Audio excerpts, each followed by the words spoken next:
Welcome. We interrupt the normal Not Sam Wrestling podcast feed to bring you a special Not Sam Wrestling figures additional podcast conversation because there's a lot of questions out there right now. And I mean, anybody that's been listening to this podcast or following anything that I've done for any amount of time has to know at this point that I'm a passionate wrestling figure collector and have been literally all my life. So there's a project happening right now that I feel very near and dear to my heart, and I wanted to talk about it on the podcast. This is not a paid sponsorship thing. I'm not representing WWE or representing Mattel, or this was my idea. I reached out to our guest today because I was like, I want to get as much word out about this product as humanly possible, just because I think it's so interesting that it's happening at all. So with that, we welcome on my guest. He is, he's a member of the elite squad, so we know he's not Brian Myers. He is Mattel's marketing manager for action figures, and he's one of us. He's a huge figure fan. He's a huge wrestling fan. He's a huge wrestling figure fan. So we got somebody on the inside. Steve Ozer, welcome, man. How are you?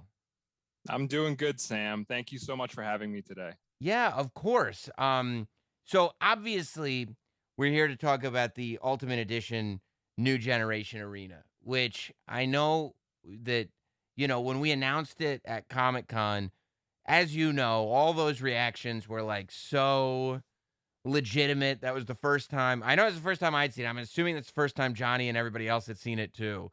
But, we all flipped out because we're new generation era fans.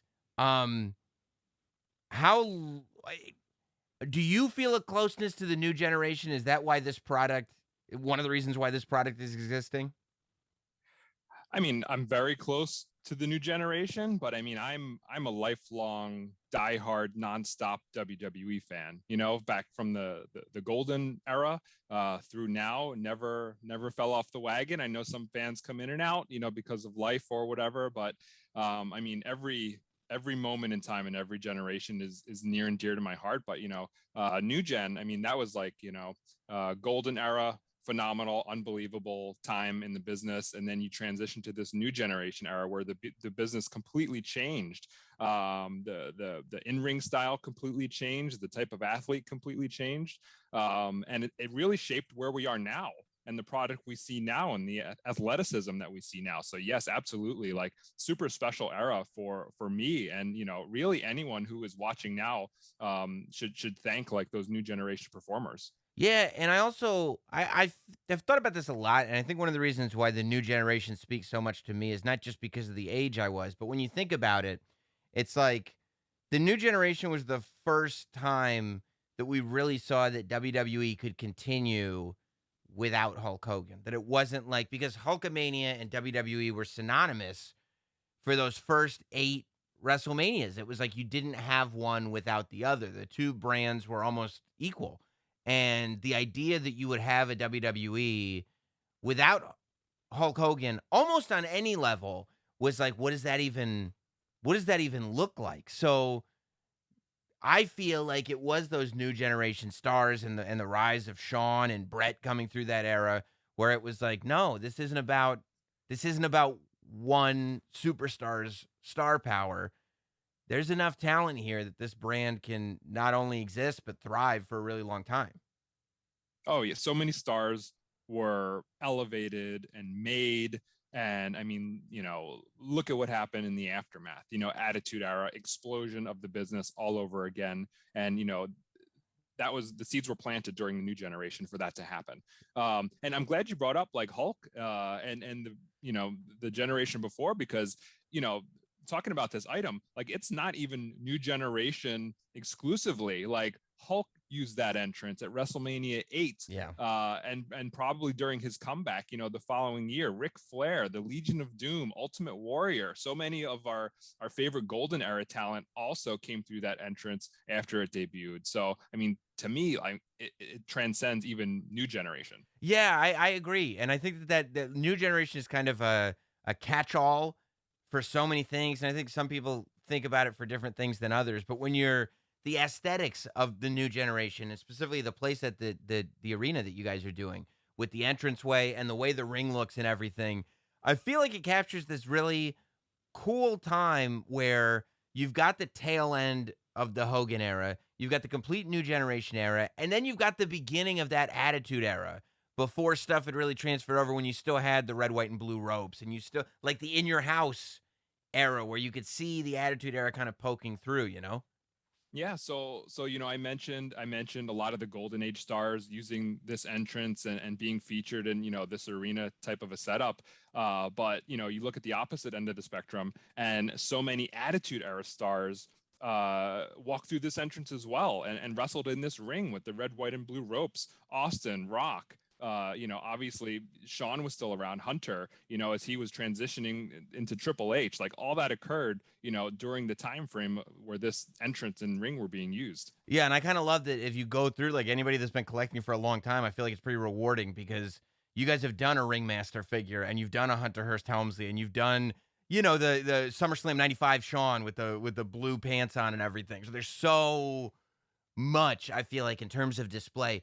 So let's talk about this because, I talk to a lot of people that are like huge wrestling fans, but aren't necessarily wrestling figure collectors. So this gets announced at Comic-Con and it's announced as going up on Mattel Creations and it's a crowdfunding campaign, which in the collector toy world, as that sort of collector focus has started to come in more to big toy companies, it's not an unheard of thing. The crowdfunding thing, this isn't a new concept for anybody that's been kind of aware of toys for a long time, from Mattel, from Hasbro, from all kinds of companies. But I think a lot of wrestling fans that weren't necessarily figure fans are sitting there going, well, I know that like small companies need a Kickstarter, but why on earth would Mattel, one of the biggest companies in the world, who's partnering with WWE, another one of the biggest companies in the world, why would that combination need a crowdfunding website? I mean, that's a great question, because in the past we were used to having large play sets and scale rings at retail, but those are in the Toys R Us days. Like, we don't have Toys R Us anymore. There's limited retail shelf space and planogram space, and it makes it really hard for these like larger, especially collector focused, expensive items, to make it out there. So really, when you're crowdfunding something, kickstarting, whatever you want to call it, the consumer then takes the place of the retailer in a way, right? So, when you develop an item for retail, it's like you develop it, you show them preliminary, you talk to them about it, and you sell them in on it, right? And they buy in basically, and they place their demands and say, I want X amount of units. This is going to be on shelf in fall of 2023. I'm in, right? Now we're going to have the consumer do that instead, right? Something this large is not going to live at retail. Like I said, there's only so much planogram space. So now it's in the hands of collectors to say, hey, we want this item. We're going to place X amount of demands on this item, and you can go forward with it. Right. So before the era of crowdfunding, right, and when there was Toys R Us and more spots for you to put things, let's say you could get a playset like this in retail, which I feel like even Toys R Us era, I mean, this is such a specialized item, that it who knows? But do you have the retail partner already on board before you go into production, or do you go, we're going to build a new generation arena and, we're fine, we're Mattel, we'll make 10,000 of them and some store will buy them? You want the retail partner on board, at least in some way, Yeah. right? You're going to want some sort of commitment or interest from them. In my time, and I've only been in the business for about 4 years, at Mattel, but I've never seen someone just say, just go for it and produce them and we'll hope for the best. Like, it's too much of a risk, right? It has to live somewhere. So we're not just going to produce something and just like try to figure it out later. Like that's why some of these lead times are so far in advance, in addition to all the development and tooling and factory time and all that stuff. It's like, it's the sales aspect of it, finding a home for it, like all this stuff like coming into play along with developing the item. So when we well, okay, let me give you another good example. There's an account, I think it's called Unreleased Wrestling Figures, right? Yeah. And it's got all kinds of cool, wacky prototypes, weird stuff. Most likely those items, unless it was like, someone left the company or something like that, and you have to yank it. But if it's just like a weird line or something, or weird execution, maybe there was not enough retailer interest. They showed it at a toy fair, John at ringside or somebody else took some photos and shared and tried to drum up some interest. But at the end of the day, there wasn't enough interest to warrant going into full production, on an item, or even full tooling, and make that investment to make those lines go forward. Which is really interesting because so many of those items, like you look at and you're like, oh, imagine if we'd gotten that, or that would have been so cool to get. But it's like we're not the ones making the decisions. It's the retailers that are like, no, I have this limited amount of shelf space, and we're trying to hit the widest net humanly possible, right? Exactly. They want to maximize the productivity of that shelf space, so they want stuff that's going to be able to come in and out quickly. And if they're like, my spidey sense is tingling and this might move slower for me, or historically we've had similar items on other brands, or whatever their reasoning is, maybe they get a little shy and move away from it.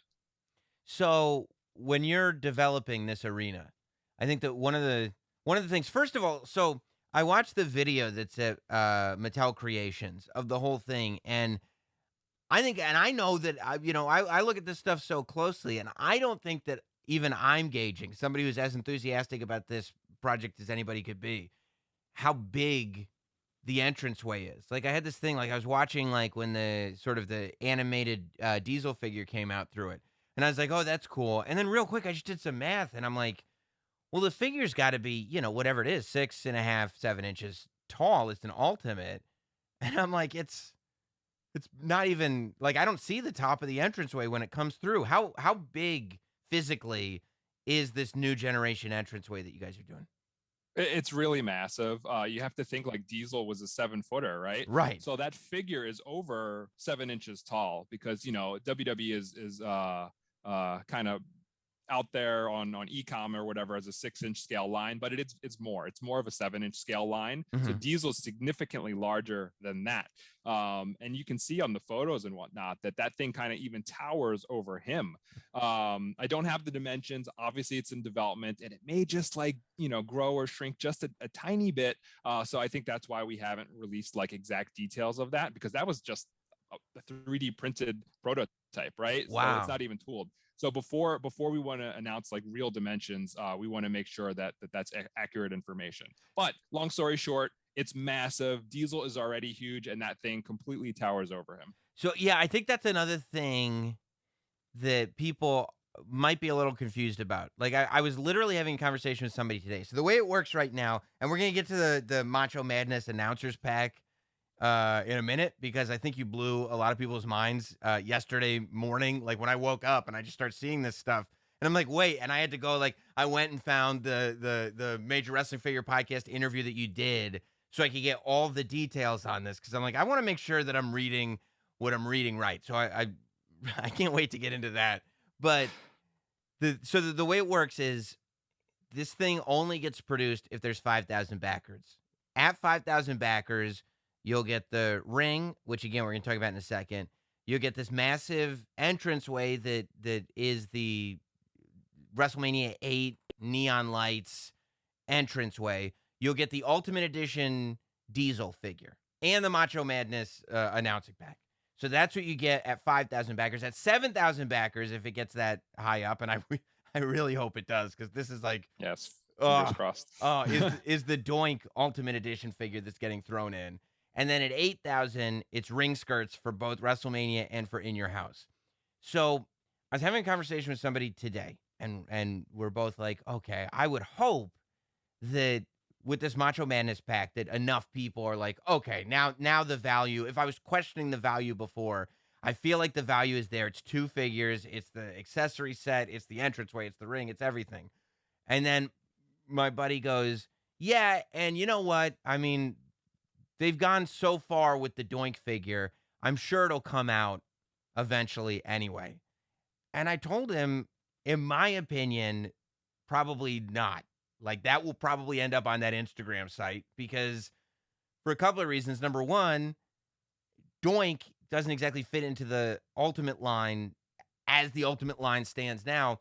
But also, number two, what tipped me off to that was you just now saying that that entranceway was a 3D printed prototype, which means I think that these items are a lot less farther along than anybody realizes, meaning that they won't, like, you haven't gone through the expensive steps yet because the project hasn't been backed.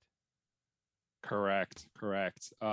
Hey, granted, it costs money, our time, our effort, the creative people who created those prototypes, the budget for the videos that we've done and all that stuff. So there's an investment, Yeah. But the big money comes when you got to tool something, right? And that hasn't happened yet. Like Doink and Diesel, the ring, the entrance, those are all 3D printed, hand painted prototypes that when we were filming could barely hold together because, if you ever go to like these conventions where you see early looks at things, they're standing all janky and not like really posed well. It's because they're barely held together. You can see the hot glue residue on it, right, from the hot glue gun that somebody brought with them in case it falls apart. Right. So, Doink, to your point, he's beloved, especially the earlier version when he was super, evil and sinister.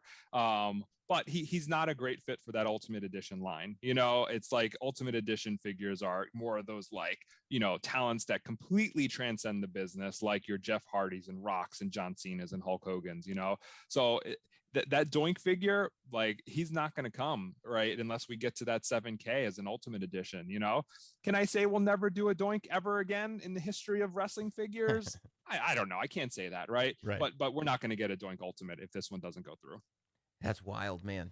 That is wild, especially when you go like, yeah, you did a lot with the early stages. So also, the fine tuning in the details. For instance, on Diesel, like we're going to see a much more fine tuned, detailed figure once this thing hits its 5,000 and it goes into production and everything. Yeah. I mean, everything's going to look a lot better and crisper. You can still see like the pins in the shoulders, and there's like gray at the seams. True FX / GIJ is going to be applied to their facial deco.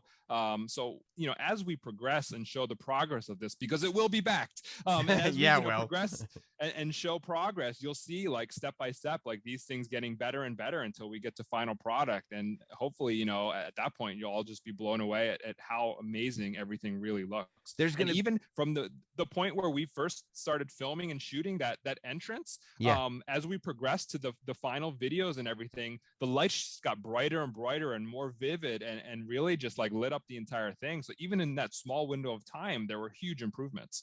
There's going to be so much FOMO on this thing. Like when the progression pictures start coming out and people are like, oh, can I jump on now? And it's like, dude, that's the whole point of these things is that's part of the value of those of us that back it early, right? Is that you can't just, okay, well, now that we've produced it, we can open it up to everybody, because then the next time you come out with something, how do you motivate people to get in early, right? Right. And I think, that's a great point, because there is some confusion of the crowdfund thinking that people are paying just to have it made, but you're getting it. It's a pre-order, basically, right? Think of it as a pre-order, a built-to-order pre-order. However many backers we get after 5K, that's what we're going to make. And that's it. It's not going to go to retail. We're not getting backers so we can release this, at a retailer, even though that's impossible anyway because of shelf space. But this is it. Like, this is your chance to order, and it's done after this. So it's imperative that, if you're interested, and I get if it's not for you, and I get if it's too expensive, that's all fine. But if you're interested, like, now's the time to jump on it. I mean, look, here's what I'm seeing, and you probably don't want to concentrate too much on this aspect of it, but it is true. Like, if Luckily, I do have $250 that I can blow on wrestling toys. I don't think my wife would agree, but you know, we can get to that conversation later. But what I'm telling her is, look, and I'm going on eBay and I'm showing her what happens to a lot of these upper scale rings after they are no longer produced. And I'm going and I'm showing her specifically the Ultimate Edition figures. And I'm sitting here going like, this is what I'm count. If this Macho Man figure gets produced, right? Because this isn't even for everybody that orders the ring. This is if you order the ring right now, you get the Macho Man figure, but it's only going to be around for a week. So there Yep. could be whatever, hopefully 5,000 plus of this figure come out, but who knows how many will come out in the end of the day. It's going to be one of those really rare Mattel items. Like I truly believe that the resale on all of this stuff is going to be through the roof. I mean, let's look at the facts. We know there's tons of different types of collectors, right? Some people they just like to collect for the sake of collecting. They like displaying. Some people like photography. Some people want to play. Some people want to collect because of value, and some people want to flip. That's the reality, right? Sure. I mean, it does check the box for value for sure, because look at the marketplace right now. Like, things are going up in value almost immediately. You know what I mean? The second they're gone from retail, skyrocket in value on the secondary market, which I mean is, contributes to why, our line and so many other lines are successful at the moment. Like, people are jumping on board because, collecting is hot at the moment. So with these figures being at 5,000, 7,000, whatever we net out in the end, I mean, they are going to be on the rarer side of things. And once again, I'm not like condoning like flipping or trying to make a profit necessarily, but that's the reality of the hobby. And these definitely, I can't see them not going up in value, probably the second the campaign ends, if it's funded. Yeah, and I think the beauty of it too, for me as a collector specifically, is that like usually like the Sergeant Slaughter thing, right? It went so fast. There's so many people that wanted an Ultimate Sergeant Slaughter for Comic-Con that didn't get one just because everybody jumped on. Like it worked, it was functional, but in 2 minutes they were just all gone. This is one of those few opportunities where it's like, I mean, you don't flipping them is not such a negative thing because everybody has the chance to get one, right? Everybody right now over the course of the next month or whatever has the chance to get one. So it's like if they're getting flipped later, it's almost like, well, this isn't one of those things where you missed out or with sneakers. Like, I'm a big sneaker collector, but it drives me crazy because everybody gets on with their bots and like eats everything up to the point where it's not fun. This is one of those things where it's actually fun because you can get it now and know that like, yeah, you could have gotten it, but you didn't. Yeah. I think that's, it's a pretty cool aspect of this. It gives everybody a chance. You have about a month, to make your mind up and jump in on it. And like I said, I get if it's not for you or whatever, and that's okay. But at the end of the day, like, if people want opportunities to buy in and have a chance and made to order and all these requests that are coming our way, this is the perfect testing ground for something like that. So like some people thought it was like, what? How is this even necessary? I thought it was awesome. Like, one of the things that sold me on this ring was the little detail that Bill put in of putting the 2x4s down, the planks of wood down Yeah. under the canvas. And it really is like, and I think you used some of the photography to showcase it, but it's clearly like we've seen that on WWE TV. We saw Gargano and Ciampa use that when they pulled up the canvas and everything.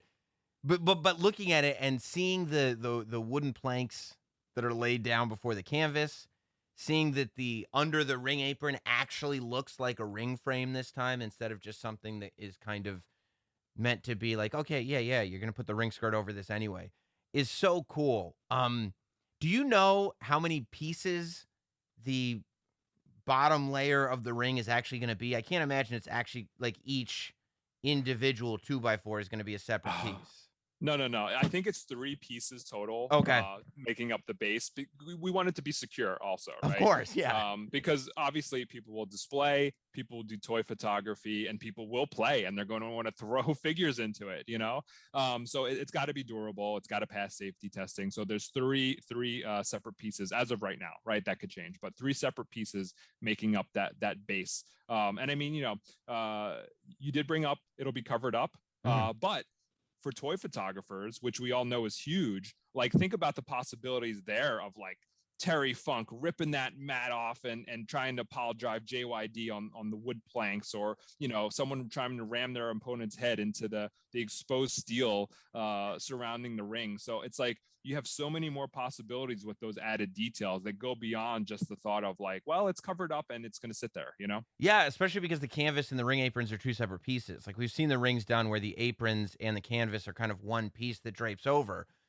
But like you could theoretically go full GCW and just have no aprons at all, right? Totally true. Yeah. No pizza cutters though. No. That's probably a bad idea. So was this all Bill's idea? Like when the idea was presented that what if the ring construction on this toy was the construction of a ring? Was it like a immediate like, yes, this is a home run, or was it like this is it because it's weird. It hasn't been done before.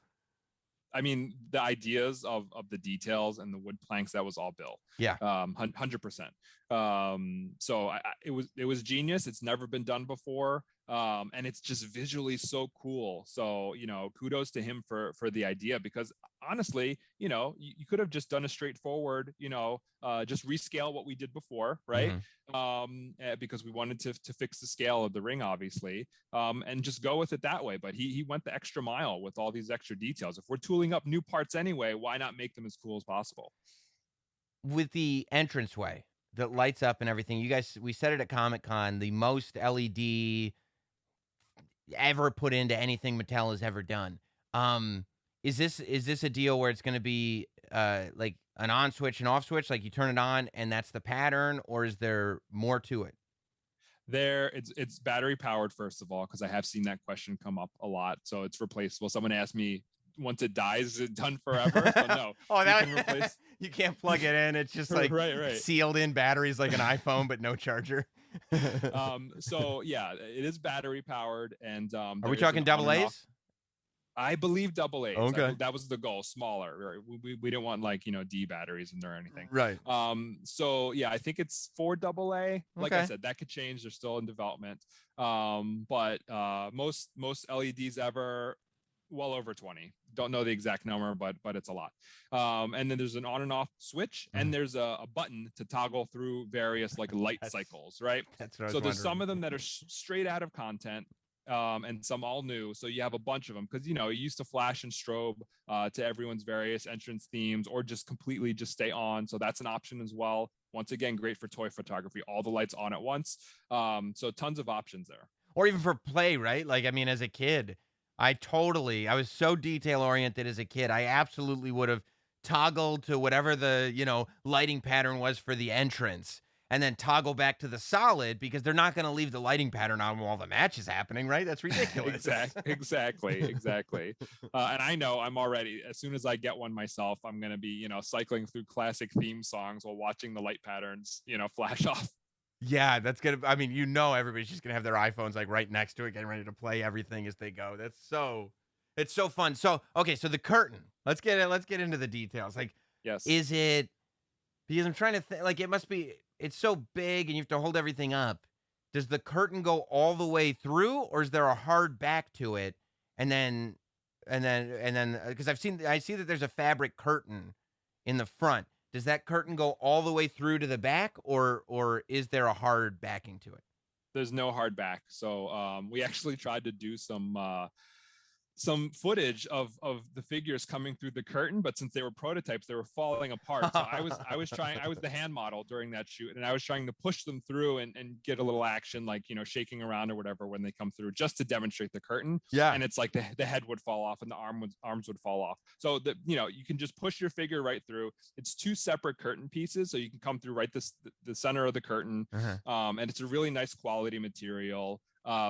look, not knocking rings of the past at all, right? Sure. You got to hit costs, make it work for retail, but this is a step above. And that's the beauty of the crowdfunding thing is you don't have to make concessions, for retail or for size or for, cost. Like you just build that into whatever you need to charge, right? So we're able to plus up even the fabric on the ring skirts, the ring apron, the turnbuckles, and these curtains here on the entrance. So, I mean, all I'm going to want to do is like build a gorilla position behind where this entranceway is. Hopefully at some point you guys put a Brother Love figure or something out there that I can sit right there in gorilla position as 1980s Vince McMahon is sitting out there with Macho Man doing the commentary. Oh my God, I wish. Someday. Absolutely. So, okay, this is the mind-blowing thing. Yesterday, this announcement comes out that the Macho Madness announcer pack is now going to be included, and I'm sitting there like, okay, I read it a couple of different ways. I'm sitting there on Instagram going like, no way. First, I was like, I'm assuming this is with the 8,000 backers. And you're like, nope, it's 5,000 backers. And I'm like, oh my God. And then, and I swear this is how I read it, you're talking about like the accessories that are going to come with Macho Man. And I'm like, oh, okay, this makes sense.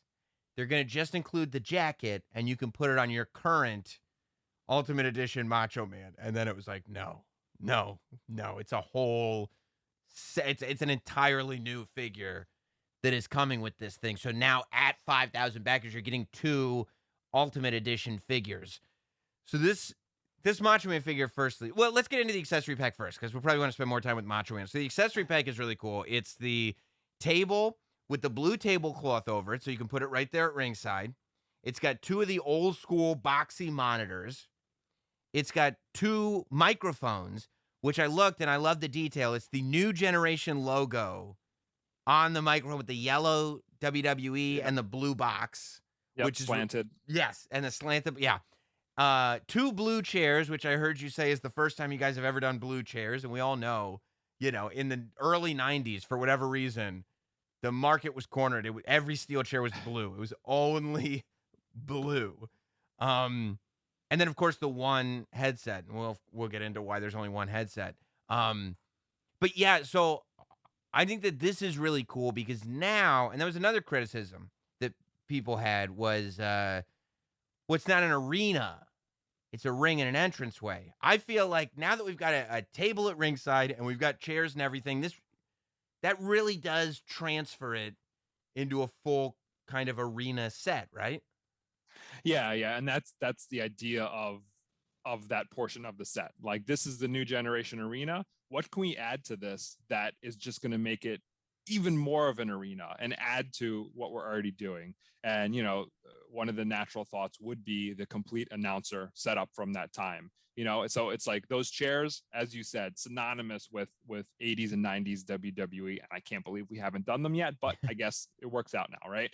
The headset is also, that was supposed to come with the Gorilla Monsoon figure, if you remember. We pulled Gorilla in early and didn't have time to tool it. So the headset got nicked. So here we are, including it here finally. And then, of course, you get the monitors and the tablecloth and everything else. And not included in this set, but good timing. The WrestleMania Build-A-Figure is going to be Vince McMahon in a tuxedo and a bow tie. So it's perfect. So you can have your Vince when that set comes out, and you can add it to Macho Man at the announcer table here. That's so funny, because I'm going to tell you the truth, and I wasn't going to mention it to you because I'm like, I don't want this to be negative, but like I was like, okay, so because I got my 80s Vince, right, that you guys did that came with the special interview box, and I was like, okay, so that's who I'll put with Macho Man. But in my head, I was like, that version of Vince is not the one that did commentary with Macho Man. It was and now I remember the tuxedo Vince. Yep, is going to be I totally forgot. That's going to be perfect. That figure's technically WrestleMania 3, right? But the tux lived on. Right? Absolutely. You got a lot of wear out of that tux. It was not a rental. yeah. He just had the one, I heard. Yeah, that was it. The entire time. Kept finding reasons to use it. Yeah, I mean, there were episodes of Raw where he would be in a tux. It was perfect. And I'm sorry, Mr. McMahon. It's a Mr. McMahon character. Yes. Yeah, that's perfect.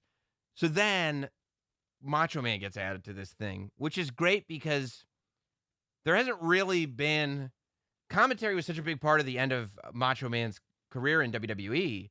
And even most of the good guys, secondary good guy run, you know, the whole reinstate Macho Man happened behind the commentary booth. Like there's so much. And I think that anybody that grew up in that era remembers Macho Man and what he was doing as a color commentator. He was on everything.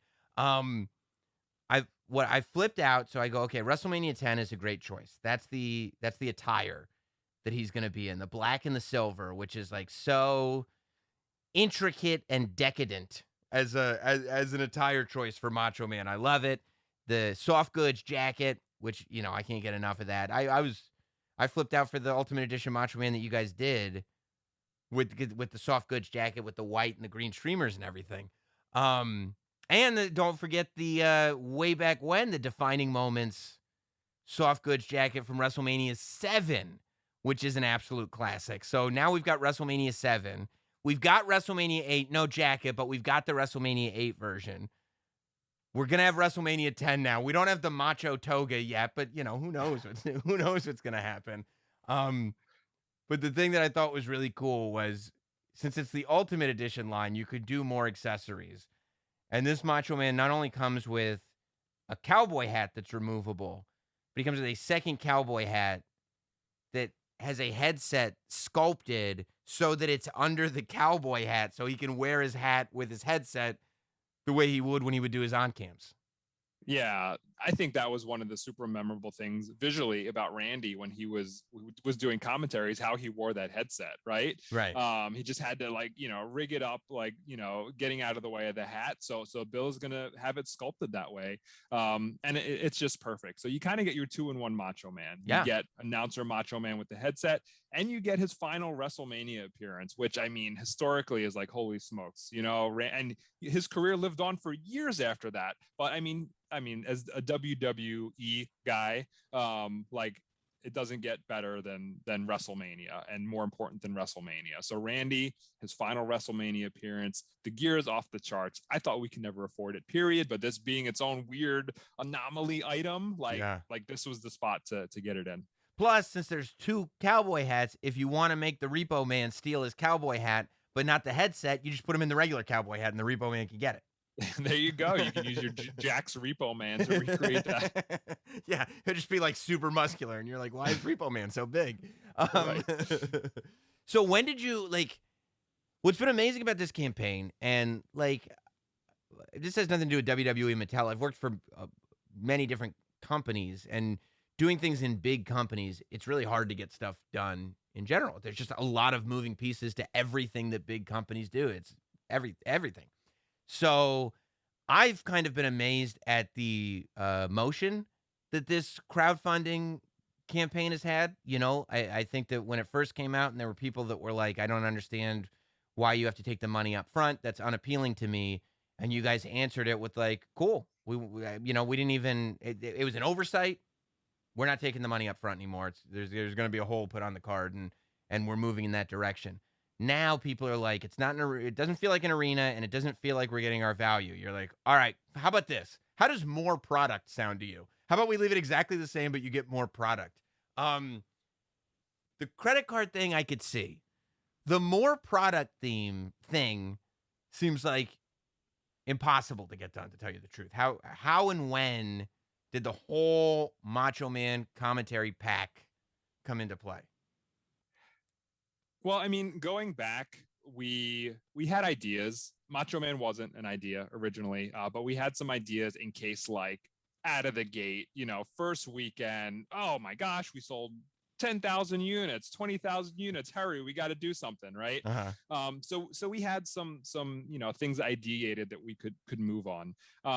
You know, but here with Macho Man, and let me just say this as well. Everybody involved in this project wants it to work. You know, we want it to work. We want to deliver to the consumer's expectations here, which is why you're seeing like little, you know, changes here and there, like with the payments and with the addition of this here.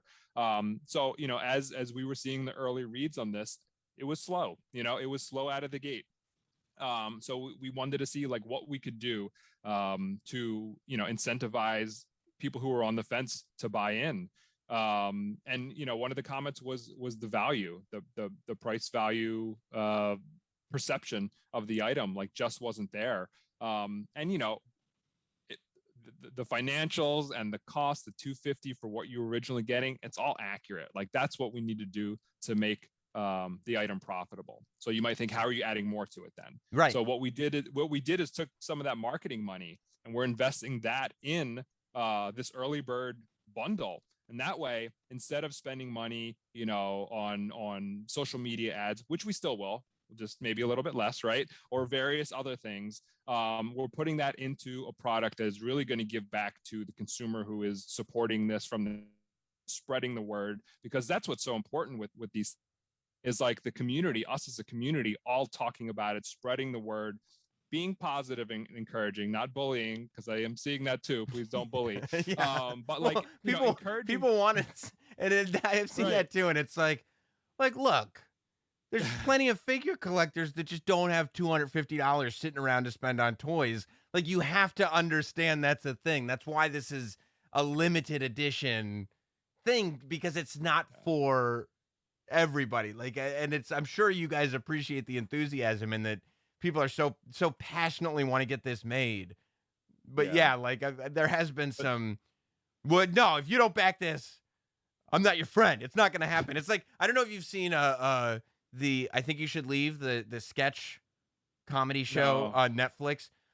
Watch it, because there's an episode where in one of the sketches, he's just going, you got to give. If you're going to use it, you got to give. And now every time I feel like I'm talking about this, anytime I feel like anybody who like really wants this to get made is talking about this, I feel like we're turning into that guy that's like, no, if you like wrestling figures, you gotta give. Yeah, please no door to door, knocking and bullying and aggressiveness. Also accept the positivity and that people are trying to spread the word. If you see people posting about it, they're just trying to make something happen. And if it's not for you, just keep on going. Like that's right. Okay. It's fine. But like I said, we put the marketing money into an extra portion of the product for you guys, so that the people who are really supporting early, spreading the word, get rewarded and continue to do so. And hopefully that gets people off the fence and say, hey, you know what, I see the value now. Even if we don't get to 7, we are going to get to 7. But even if we don't get to 7K, like I got my money's worth. Yeah, it's a sick value. Even if you sell exactly 5,000, it's still a ridiculous value. Now, when we get to 7,000, it's literally become, you're getting a free Ultimate Edition Doink figure, right? Because like the value is there already. So now everything else is just complete icing on the cake. Oh, and what great icing on the cake, that figure. Obviously I have a hand in it, right? Bill designed it, but it's my project overall. Like, I'm in love with that figure. Like, new parts, a new bigger head. belly to represent Doink from the time. Oh. New heads with expressions, the one original head and 2 new heads, 3 different hairstyles. So you get kind of like the fro and the hair hanging down, and another one. The hammer hasn't been done before. He gets the hammer from those old promo photos, and the jacket, which is insanely detailed. Like, there's one fabric on the outside and a separate checkered pattern on the inside. Super cool. And I know, I mean, I love those details. I dressed up for Doink as Halloween probably in 94, and and my mom made all my costumes, so it's like, you got to make me the jacket. Like, it has to be the jacket. And I was, of course, the artistic approval on every element that she did. And my poor mother, she sat there and she made the jacket with the tails and everything, and she made the fabric flower. And then I was like, well, we got to have the inside of it. Like, the inside is different. So my mom gets a white fabric and she makes the whole inside of the jacket. And then she draws the checks on it. And I swear, her and I sat there with fabric markers, coloring in the checks. And I'm sitting there looking, this is how neurotic I was. I'm sitting there looking at photos of Doink as a kid, making sure that the check pattern is the same one as Doink. So like, when I saw that, and I saw the check pattern there, everything just comes rushing back. And I'm like, how do you not support this level of detail for something that I think that if you weren't like a true wrestling fan, which I'm really happy a lot of you guys at Mattel are, you wouldn't even think to do it, right? Oh yeah. I mean, I think people come and go, and some people get into various jobs because they're good at certain aspects of it, so you don't always get super fans, right? Everyone who comes on board does fall in love in some way with the business, but I mean, we're blessed at this very moment that there are several super fans, lifelong super fans. Rob, me, Bill McKenna, Bill Beneke, our design manager, our packaging team. I think they're in the shadows and don't want to be mentioned by full name, so I won't mention them. But there's so many on the team who like really love WWE very deeply, and you're seeing that reflected in what's coming out, and obviously specifically this figure and this offering. So we saw the Goon at Comic-Con, which I mean, I think that I feel like that was the biggest reaction that I had. I seriously could not wrap my head around it. Do you feel like if this does really well, which I think it will, that you will see more kind of those like we'll see that new generation focus start to pop up in the line? I mean, well, we already have a new Gen Sean coming at Amazon in the Fan Takeover Ultimate Edition line. Yes. So that's another like happy timing thing, like you'll have a Sean to go with this if you don't have one already. Goon is coming. We're going to keep sprinkling those characters in from new gen and other time periods, because I think one of the good things going about our line right now is we try to sprinkle in a little bit of something for everybody, because we know that there's various types of fans. Some people just like Attitude Era or Ruthless Aggression or New Gen or Golden, so you want a little bit of everything so that at least throughout the year you're all getting something that you really love. And it's nice that I finally will have a spot to put my Heartbreak Hotel set, right? Exactly. Like you're finally right? gonna have a proper display for it. So speaking of Attitude Era and Ruthless Aggression and stuff, of course, as soon as this got announced, there were people that were like, "Oh, I wanted this stage, I wanted that stage, I wanted the SmackDown Fist or the." I mean, for me, somebody asked me what's the next kind of crowd fun, ridiculous Ultimate Edition playset, and like I feel like I want this to be super successful, so that you guys can go to your bosses and say like, "Okay, next we're gonna put out the enormous." Gigantic Raw 97 Titantron with the ridiculous tall stage that we never really got a version of because it was too enormous, right? Um, if this weren't to be as successful as we hoped, but I doubt that that's going to happen. But if it weren't, is that going to make it difficult to continue projects like this? It does make it a little bit more difficult because this project's success just makes a great business case that this type of consumer wants this type of item, wants a higher price point, larger style offering, playset. It's for collectors, but it's a playset, right? Mm-hmm. That they want something like this. So it sends a clear message that this is something that we need to deliver for these consumers. If it doesn't, it makes that difficult. Does it make it impossible? It doesn't make it impossible, Mm-hmm. but it's harder to make the case. You present these things to management and you say, this is why it's going to be successful. These are the numbers. This is the reasoning why, we think it can hit these numbers and why there's interest. But, everyone's eyes are on this and, people are watching intently and paying attention to comments and the whole 9 yards. So if it doesn't work out, it's going to be that much more difficult to make the case for more and different and bigger. If we can't get a $250 set and I'm just being honest right now, yeah, if we can't get a $250 set to work, it just becomes difficult to say, well, this stage is 3 times the size and it's going to be $500 or $600. It's like, how can you really go in there with a strong case with facts like that? And I get the whole, different generations thing and Attitude Era and I get up the popularity of different eras and whatnot. But if you're just talking about like, price point, like a lot of those things are just going to get more expensive. right, because they're physically bigger. I mean, it just takes more to build them. And like LEDs are one thing, but like you have to somehow figure out, okay, there's a giant video screen on this. Is it going to have video? Is it not? Like, how does that work? Do you plug your whatever? So, okay, now that these and I do want to say one more thing about all this. Yeah, please do. The bundle, the bundle is a ring and figures and the entrance. We're not always going to go to the ring well. We might not ever go to the ring well ever again, right? You have a ring here already. if this goes through, we're not going to force a ring every time there's an execution like this. I just want that out there because I feel like, that is something like people are going to think we're going to force them to buy a ring every single time. And I don't want to do that. I hear you. People have some various rings already from different companies or whatever. And to me, you get this one. This is the last ring you should ever need, right? Like this version of the ring.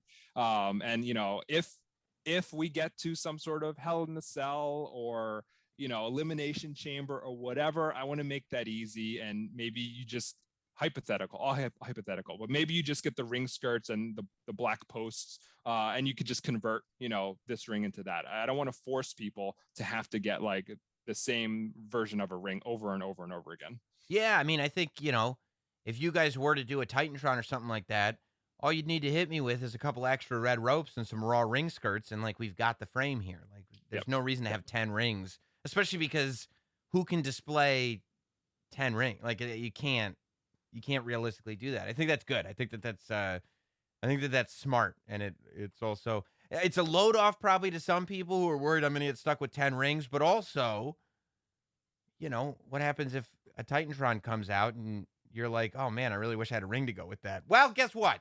You should have. You should have jumped on this. Now that conversations like this are happening amongst you guys and in development at Mattel, has anyone ever brought up a conversation about putting out a funeral parlor set with a Paul Bearer and an Undertaker, and maybe if it goes past a certain limit, it comes with an Ultimate Warrior that's locked inside an Ultimate Warrior casket? I'm just asking, has the conversation come up? I don't think we got that deep, but I can say we have talked about every interview set possible. Awesome. Like they've all come up, every single one of them, Flower Shop included. Not that we have Adrian Adonis, but we've talked about them all. So that is a way to go smaller, right? If you could do something smaller, like a funeral parlor or a Piper's Pit or something. I know I said in various other interviews and on social media, like we probably wouldn't do a strictly figure offering, but that is a good way to get down the price point a little bit. If we don't want to go with a larger entrance stage type of execution next time. And you talked about the packaging a little bit on the Majors podcast too, which I was really happy that they asked you, and really happy with what you said, that the figures themselves, the Macho Man figure, the Diesel figure, when we get to 7,000, the Doink figure, those will come in, which I can see behind you. You have all the Ultimate Editions behind you. Those come in individual, standard, what we see in retail, Ultimate Edition packages, each one. Yeah. Randy will have the old style, which was a little bit thicker to accommodate all those extra accessories. And then Diesel and Doink will have the newer, 2021 style, slightly thinner packaging, but they all line up perfectly on your shelf, bookend style. You could face some forward like I do, but they fit in perfectly. So it's like, that's such a huge thing, at least for me, for the type of collector that I am. Like, it's so important to have them in package. And the beauty of Ultimate Edition packaging is you can just open it up, take the figures out, do your thing, and put them right back, and they're pristine still. Yeah. But I think that is going to leave some people with that tough choice now, right? Am I going to open this up or am I going to leave it loose? Like, I think that's cool. I also think it's cool that this is one of those things where packaging is extra, right? Like, packaging traditionally has been, how are we going to catch people's eyes that are walking through an aisle so they buy our thing? Like, the idea that it's already paid for, the packaging is just extra. I think that's really cool. So is there going to be an emphasis on how the ring itself is packaged, or do you think it'll just the ring and maybe the accessory set will just be in like a brown mailing box? I think there's going to be an outer shipper for it to just protect it, but it will have a nice box with graphics and everything, with theme to new generation. Obviously very early, right? And they're not going to dive all in with development on that until this gets backed. But, I've already seen how everything will nest together. It's like you have an Ultimate Edition figure, another Ultimate Edition figure, your entrance stage here, that's one level, you move that, and at the bottom of the box you have all your ring pieces. So if you don't have the space, you can pull it apart and put it in the box, and the box will just stand upright and stick it in the corner. So it's really like the whole box is essentially Ultimate Edition style to where you can just easily take it in and out of the box and save the box and save space, pull it out when you have guests over and you want to wow them with your WWE nerdiness. Which I do. Same. So that's crazy. So it's almost like one of those old, like when Jax would do those like enormous Toys R Us like 10 packs with the ring, like just huge. So it's going to have the Ultimate Edition boxes will be inside of a bigger box that's going to house everything. Yep. That's wild. That is nuts. That's crazy. That's so cool. We have, you know, like I said, we want to appeal to every type of collector with a lot of these collector items. And some people will open it up and throw the box away. That's fine. Easy, right? But for the people who have space limitations or just want to do photography and it's like they're on a wrestling kick and they have their 1 week where they're doing wrestling shots all week and then they move on to, you know, something else, Jurassic, they could put it back in the box and just shove it aside and, you know, takes up minimal space that way. Yeah. Yeah. And that's so crazy. So will stuff like and obviously the commentary table and everything will be in there too, right? Or will that be separate? That's separate. It's just going to come in a box with Randy, and that'll be in a shipper, and that'll come with it on the outside. So a little bit more of a packaging thing there for Randy. But since that's not coming in every single set, that'll be a separate box. Of course, yeah.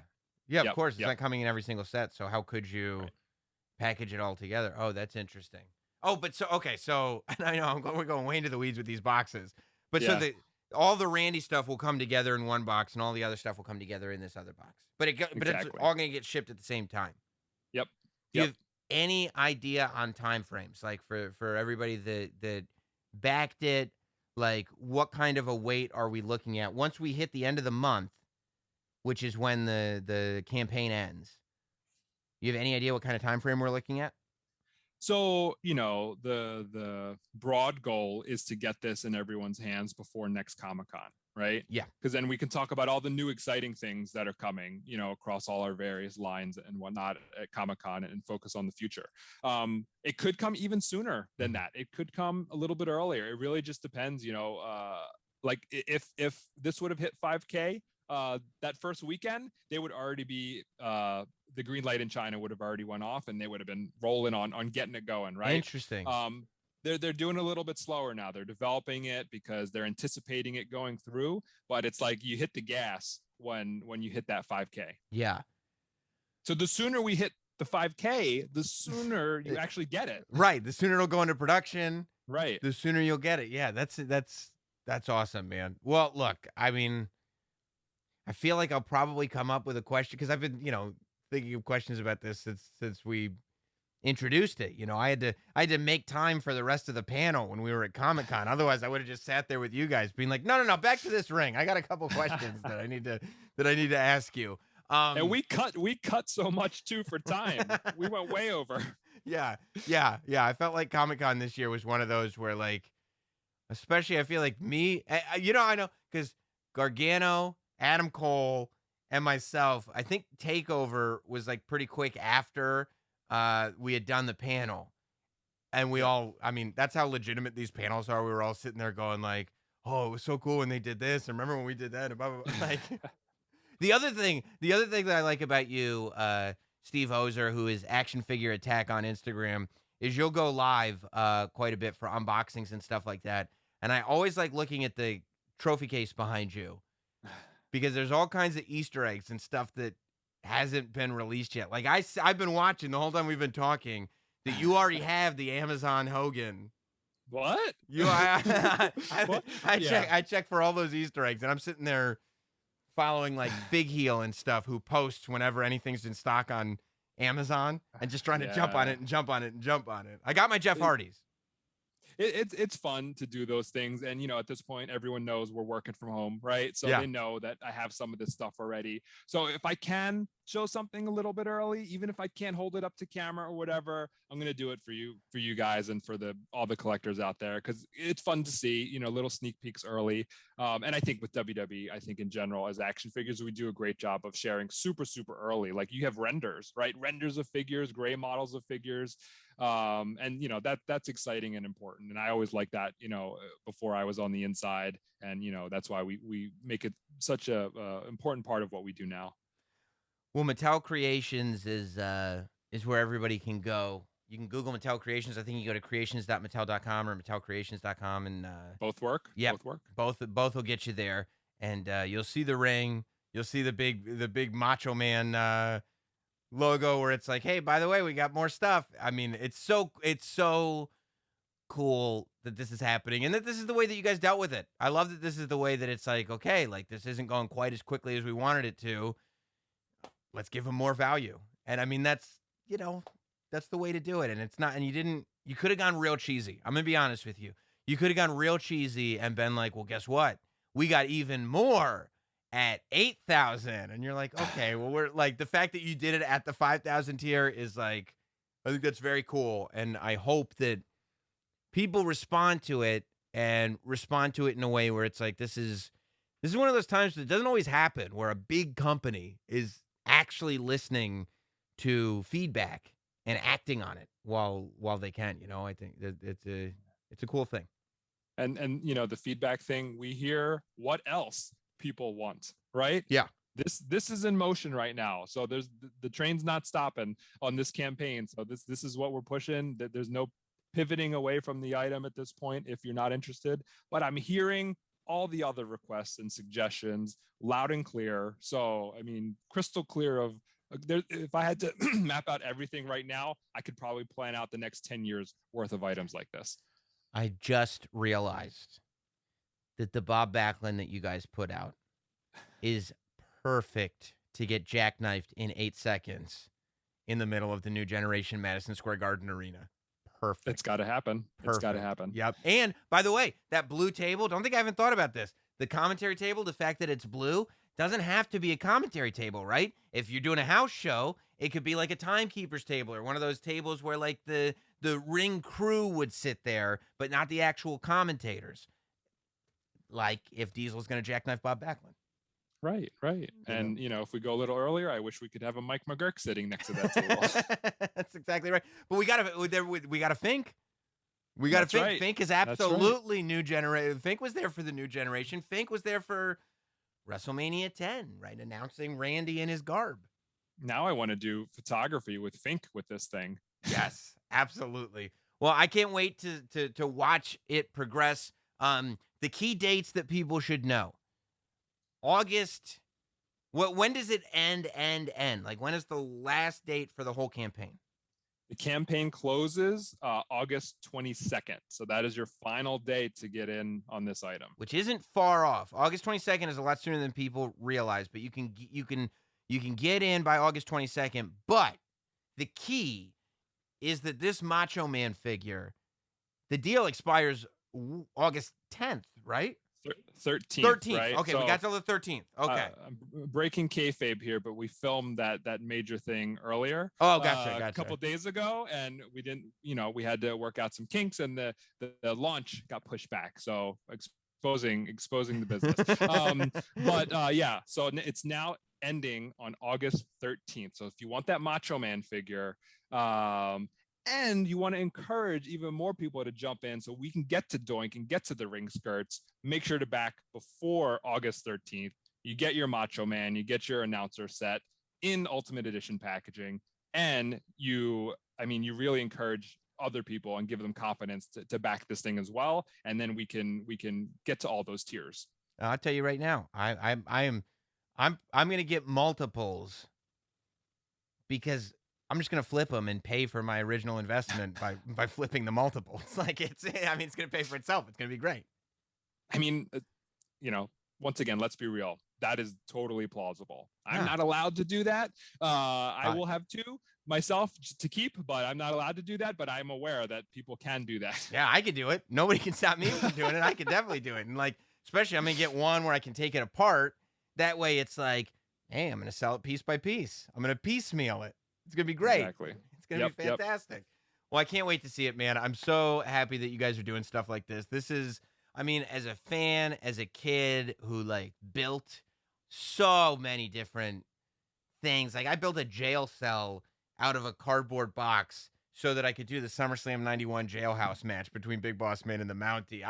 I made money out of construction paper for my $1 Million Man figure. Like, I took a cigar box and turned it into a coffin. Like, I made a Hell in a Cell out of like chicken fencing, kind of, like, I mean, just so much stuff. Anybody that grew up at the time that the new generation was as cool as it is to, I think, us, probably also spent a lot of time like building and fantasizing about having stuff like we're getting now. And I love that we're living in a time where we can just be man children. We never have to grow up. We can get the things that we always wanted as kids. I tell you, Steve, like, my kids, they know. Like, when a figure I just came in the mail. I got my British Beefcake and DDP Legends. They came in the mail, and I open up a package, and my 4-year-old will go, "What is it?" And then he goes, "Oh, those are daddy toys." Like, he knows that, oh, I'm not even going to be able to touch those anyway. Whatever. Hey, we grew up, and now we're making this stuff and promoting this stuff. And we get to also reap the benefits and be broke because we're buying all this stuff. Yeah. August 13th.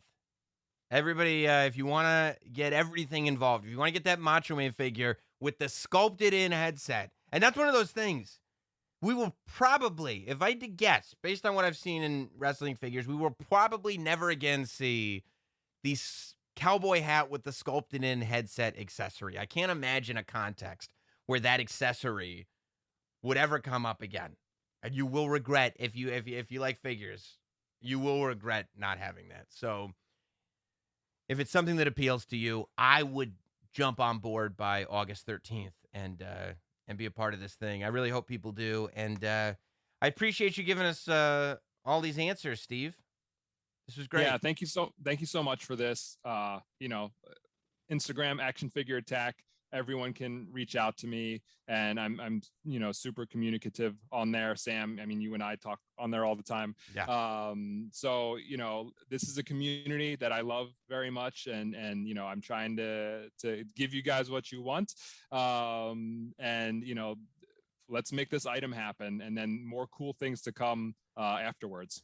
You can also jump on the Wrestling Figs forum, where Steve has had like a Q&A going for like 3 years or something like that. Yes, please know, like, when are we getting insert superstar here questions? Awesome, man. Well, thank you very much, dude. Thank you so much.